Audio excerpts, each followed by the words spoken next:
نحمده ونصلي على رسوله الكريم أما بعد فأعوذ بالله من الشيطان الرجيم بسم الله الرحمن الرحيم إنا أرسلناك بالحق بشيرا ونذيرا ولا تسأل عن أصحاب الجحيم ولن ترضى عنك اليهود ولا النصارى حتى تتبع ملتهم قل إن هدى الله هو الهدى ولئن اتبعت أهواءهم بعد الذي جاءك من العلم ما لك من الله من ولي ولا نصير الذين آتيناهم الكتاب يتلونه حق تلاوته أولئك يؤمنون به ومن يكفر به فأولئك هم الخاسرون صدق اللہ العظیم۔ آج ہمارا سبق نمبر 61 شروع ہو رہا ہے۔ سب سے پہلے ان آیات کا ترجمہ سماعت فرما لیجیے۔ انا ارسلنا کا بے شک بھیجا ہم نے اے محمد صلی اللہ علیہ وسلم آپ کو بالحق حق کے ساتھ، بشیرا و نذیرا ڈرانے والا، بشیرا خوشخبری سنانے والا، و نذیرا اور ڈرانے والا، ولا تسأل عن اصحاب الجحیم اور نہیں سوال کیا جائے گا آپ سے جہنمیوں کے بارے میں۔ ولن ترضى عنك اليهود ہرگز راضی نہیں ہو سکتے آپ سے یہود، ولن نصارى اور نہ نصارى، حتى تتبع ملتهم یہاں تک کہ آپ اتباع کریں ان کی دین کی۔ قل آپ کہہ دیجئے ہدی اللہ بے شک اللہ کی جو ہدایت ہے وہی ہدایت ہے۔ وَلَئِنِ اتَّبَعْتَ أَهْوَاءَهُمْ اور اگر آپ نے اتباع کی ان کی خواہشات کی، بعد الذی جاءک من العلم بعد اس کے کہ آ چکی ہے آپ کے پاس وہی اللہ کی طرف سے، ما لک من اللہ نہیں ہوگا آپ کے لیے اللہ کے سوا کوئی دوست اور نہ کوئی مدد کرنے والا۔ الذین آتیناہم الکتاب وہ لوگ کہ دی ہم نے ان کو کتاب، یتلونہ وہ اس کی تلاوت کرتے ہیں، حق تلاوتہ جیسے کہ اس کی تلاوت کا حق ہے۔ اولئک یؤمنون بہ وہی لوگ ہیں جو ایمان لاتے ہیں اس پر، ومن یکفر بہ اور جو شخص انکار کرے اس کتاب کا، فاولئک هم الخاسرون پس وہی لوگ ہیں خسارے والے۔ اس آیت کا ما قبل آیت کے ساتھ ربط کیا ہے؟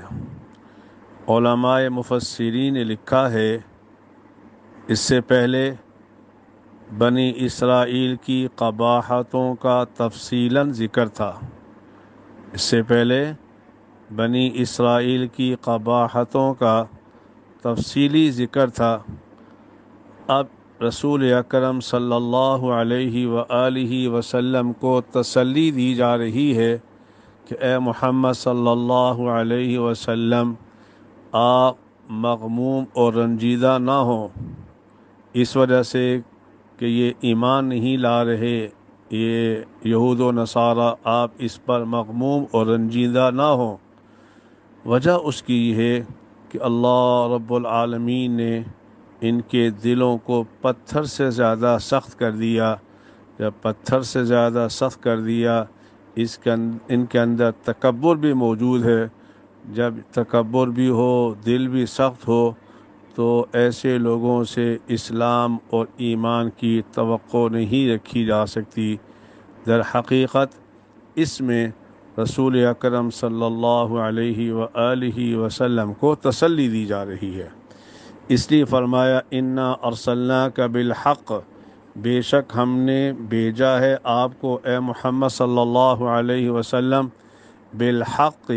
علامہ جلال الدین سیوطی رحمہ اللہ تعالی نے حق کے بعد بالہدا معلوم ہوا یہاں حق سے مراد ہدایت ہے، بشیراً خوشخبری دینے والا، بشیراً خوشخبری دینے والا کن لوگوں کو؟ من اجاب الیہ جو آپ کی دعوت کو قبول کرتے ہیں، آپ کی بات مانتے ہیں، ان کو خوشخبری دینے والا ہم نے آپ کو بنا کے بھیجا۔ کس چیز کی خوشخبری؟ جنت کی خوشخبری۔ ونذیرا اور ہم نے آپ کو ڈرانے والا بنا کے بھیجا۔ کن کے لیے؟ من لم یجب الیہ، جو آپ کی دعوت کو قبول نہیں کریں گے، آپ کی بات کو نہیں مانیں گے، تو ان کو ڈرانے والا کس سے؟ جہنم کی آگ سے۔ وَلَا تُسْأَلُ عَنْ أَصْحَابِ الْجَحِيمِ، وَلَا تُسْأَلُ عَنْ أَصْحَابِ الْجَحِيمِ، اس میں عجیب قسم کا نقطہ بیان کر دیا، وہ یہ ہے کہ آپ نے دعوت کا حق ادا کر دیا، اس کے باوجود اگر وہ حق کو قبول نہیں کرتے، آپ کو رنجیدہ نہیں ہونا چاہیے، کیونکہ آپ نے دعوت و تبلیغ کا فرض منصبی 100% ادا کر دیا۔ اس کے باوجود جو لوگ نہیں مانیں گے، ہم ان کو جہنم میں ڈالیں گے، ان جہنمیوں کے بارے میں آپ سے پوچھ نہیں ہوگی۔ جیسے کہ بعض لوگ کہتے ہیں نا کہ جناب اگر ہم نے فلاں آدمی کو دعوت نہ دی، وہ جہنم میں چلا گیا، تو اس کے بارے میں ہم سے پوچھ ہوگی۔ نہیں، ایسا نہیں، آپ نے دعوت دے دی، بس کافی ہے۔ تو اس میں حضور صلی اللہ علیہ وسلم کو تسلی دی جا رہی ہے، وَلَا تُسْأَلُ عَنْ أَصْحَابِ الْجَحِيمِ، اور آپ سے جہنمیوں کے بارے میں سوال نہیں کیا جائے گا کہ آپ نے ان کو دعوت دی پھر بھی وہ جہنم میں چلے گئے، کیا آپ نے حق ادا نہیں کیا؟ اس کے بارے میں آپ سے پوچھ نہیں ہوگی۔ وَلَن تَرْضَىٰ عَنْكَ الْيَهُودُ وَلَا النَّصَارَىٰ، علامہ ساوی رحمہ اللہ تعالی نے لکھا ہے وَلَن تَرْضَىٰ، یہ در حقیقت اللہ کا مقولہ ہے۔ اللہ نے رسول اکرم صلی اللہ علیہ وسلم سے کہا، حین قالت الیہود، جبکہ یہودیوں نے رسول اکرم صلی اللہ علیہ وسلم سے یہ کہا کہ ہم آپ سے اس وقت تک لا نرضى عنك حتى تتبع، اے محمد صلی اللہ علیہ وسلم ہم آپ سے راضی نہیں ہوں گے جب تک کہ آپ اتباع نہ کریں ہماری شریعت کی۔ تو اس پر یہ آیت نازل ہوئی، وَلَن تَرْضَىٰ عَنْكَ الْيَهُودُ وَلَا النَّصَارَىٰ، ہرگز آپ سے یہود و نصارہ راضی نہیں ہو سکتے، حَتَّىٰ تَتَّبِعَ مِلَّتَهُمْ، یہاں تک کہ آپ ان کی دین کی اتباع کریں۔ اور آگے فرمایا، قُلْ إِنَّ هُدَى اللَّهِ هُوَ الْهُدَىٰ، آپ کہہ دیجئے إِنَّ هُدَى اللَّهِ هُوَ الْهُدَىٰ، کہ بے شک جو اللہ کی طرف سے ہدایت ملتی ہے، یعنی وہی ہدایت معتبر ہے۔ اس کے علاوہ جو اللہ کے علاوہ جو باتیں کریں گے وہ گمراہی ہو سکتی ہے، ہدایت نہیں ہو سکتی۔ وَلَئِنِ اتَّبَعْتَ أَهْوَاءَهُمْ، اور اگر بالفرض والمحال اے محمد صلی اللہ علیہ وآلہ وسلم آپ نے ان کی خواہشات کی اتباع کی۔ یہ بتاتا جاؤں، یہاں ظاہراً رسول اکرم صلی اللہ علیہ وآلہ وسلم کو خطاب ہو رہا ہے، لیکن در حقیقت یہ سنانا مقصود ہے ان معاندین کو جو عناد کی وجہ سے دین اسلام کو قبول نہیں کرتے۔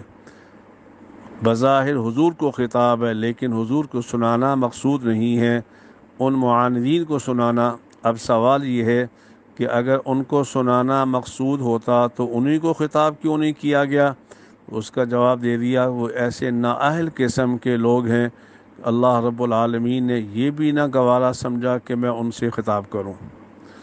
تو وَلَئِنِ اتَّبَعْتَ أَهْوَاءَهُمْ، اور اگر آپ نے اتباع کی ان کی خواہشات کی، بالفرض والمحال، جو کہ ناممکن نہیں ہے، بعد الذی جاءک من العلم، بعد اس کے کہ آ چکی آپ کے پاس من العلم۔